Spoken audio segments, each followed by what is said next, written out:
A dead former president, unfortunately, it's a media win for everybody, right? If President Trump is shot tomorrow, what happens the day after? President Biden holds a gigantic parade in Washington, D.C., honoring the loss of a heroic president, right? And all the Republicans who scream conspiracy, they'll scream conspiracy. But the purple population, all those people in the middle, are going to appreciate the fact that there's an honorific parade being held for this former president. Meanwhile, the Democratic Party gets to celebrate the fact that their biggest and only threat is no longer a threat. So they've got 4, 8, 12 years more of runway ahead of them, right?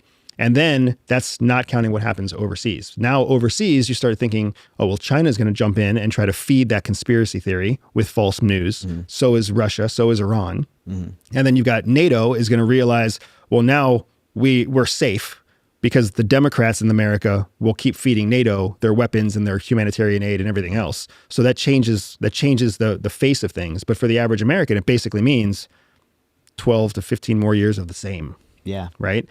So I don't want to see an assassination of any political leader. Right. Yeah. Right.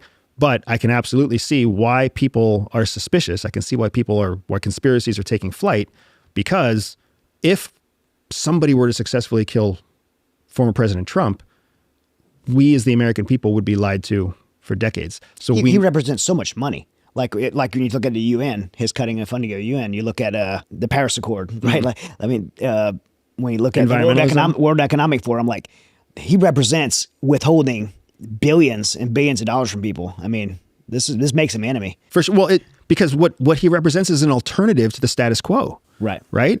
And for like millions and millions of Americans, they want an alternative to the status quo. And that's why Donald Trump he's vocal, he's brash, he's very transparent about what he doesn't like. And that's exactly why so many Americans like him, because love him or hate him, like, you know, he is getting out there and going against the status quo, and he's protecting the American tax dollar on the international stage. And he's trying to keep it strong. I mean, that's when you see him speak about economic advantage.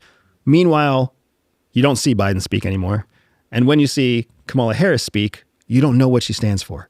Right. Answers that don't answer the original question. She doesn't speak about policy that's relevant to all of us. You can see the dance card that she's working from, right? Talk about minority issues, talk about women's issues, talk about, you know, these traditional areas of democratic debate. Look cool. You gotta look cool. Look young, make jokes about the old guy. Oh, by the way, your vice president's old as shit. Yeah. Right? Yeah. Yeah. It's wild. Freedom!